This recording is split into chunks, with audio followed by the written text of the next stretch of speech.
I'm interested to hear also if you had family support, but also what did you choose to tell the family and when? Were they completely involved from the start, or were you cautious about what was told? Yes, when I was diagnosed, the daughter had just gone to South Africa to start a new life there with her partner, who was South African and wanted to start a business back there. He had been in England for quite a while, so he was anxious to get back. So she went to South Africa, and then not long after that, they informed me that they were having a baby.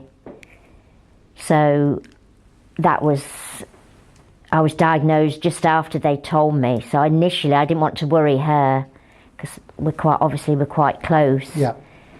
And the son was in Cardiff doing a PhD, and to be honest with him, I kept a lot of it back. You did? When I'd had the operation, because this was all done very quickly, within a matter of days. Sure.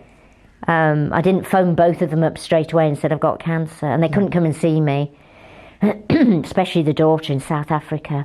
So after the operation, I actually phoned them. I think it was the day after the op, and she was crying, and I was worried because she was early days of pregnancy, and so I just put on this act really for her, positive. I'm fine, don't worry, it's all gone, and I'm okay. And she wanted to come over, and they were coming over in June anyway. So I said, no, when I get out we can Skype. And the son, I just didn't want to worry him, so I just said, I made up some story about having some sort of, I think I said ovaries or something. I said I just had some minor. And then when I got home, I told him. Right. I probably should have been more honest, but that's just the way I felt I wanted to deal with it. It's difficult to know what to do, and it had been a big rush for you, I think, at that stage where you came in and had the surgery, so there was a lot happening then. Yeah, and I was still coming to terms with it. And afterwards she said if I'd have told her, if it had happened before she went to South Africa, they would never have gone. Really? Never. Yeah. So... And how are they adjusting to it now, nearly well over a year later? They're okay. She's been over a few times. Then obviously she couldn't travel because of the pregnancy. And I hope to go out soon as possible. Now I'm well, see my grandson. So, no, she's fine. And the son was a bit annoyed that I didn't tell him more. Yes. You know, he said, I'm not a child, you could have told me. But he was studying. I didn't want it to affect his studies. Okay. And how's your husband getting on with all of this information and the change in lifestyle and, seeing you go through all of this? Actually, he's been amazing. Even friends say they didn't know he had it in him, really.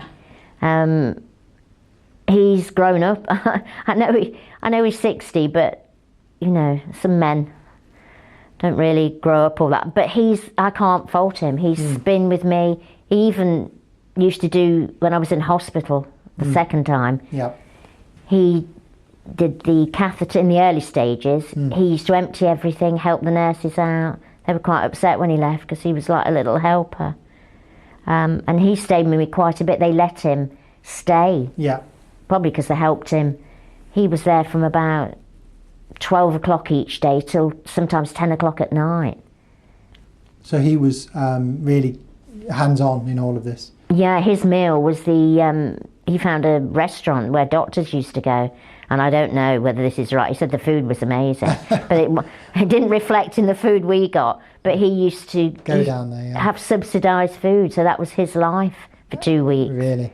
And did, in the end, do you find he adjusted to you coming home and getting back into the swing of things? Was he able to do the same? In other words, support you through that rehabilitation period? Yeah, I would never have thought it. It's only at times like this that you realise how people are going to be. Yeah. But friends were good. They'd go, and how are you, David? Yeah. They'd put him, I suppose it's like when you have a baby, when the wife has the baby and all the attention is on her, isn't it? And then they get left. So people were, it was like that in a way. he was sort of not left out, but he was amazing. His cooking wasn't amazing. His basics were like egg and oven chips. But Neighbours, that's another thing. Did he have to do more then? Yeah. During this, that was clear. He had to do more because of helping you out. Yeah. And Neighbours were amazing as well. People who used to just there was like a food brought around, casseroles, and people. A very sense of community. That's not changed now. I know people more in the street. You must have had good links with them before you ran well. I did, but then word of mouth. Yeah. And then people say, "Oh, I've baked extra. Do you want this?" And that's brilliant. It was really good, which helped him a lot. They knew that he wasn't the most brilliant cook. Yes. But we managed, and I wasn't bedbound. No. I'd show. But it's nice that you had that sense of community spirit, because it gives you encouragement. Others are interested. Oh, yes. Oh, it was amazing. People hadn't brought flowers round. And even now, you know, I've made friends with people who further up the street, not immediate neighbours. But no, my husband was amazing. Has it brought us closer together? Probably.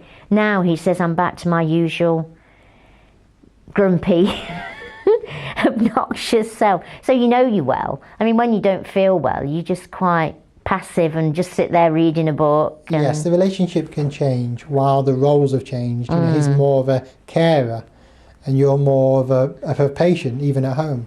But it sounds like you've regained your previous roles and you're back, in terms of the relationship, you know, dynamic to the way it was before, which is... Oh, yes, completely. He sometimes wishes for the quiet. I do talk a lot, and I think I drive him insane with that. But he often says, "Oh, in the old days, you were like a lot quieter." Not that he wants me to be ill, but we laugh and say, you know, I used to sit there quietly reading a book. But no, I can't fault him. You do need that support. Yes. From friends. Probably I didn't have so much family. I'm an only child, and he is as well. Yes. So there was no sister-in-laws or sisters or brothers, which I'm sure is very nice, helpful for people. But no, we managed. We've got some good friends, and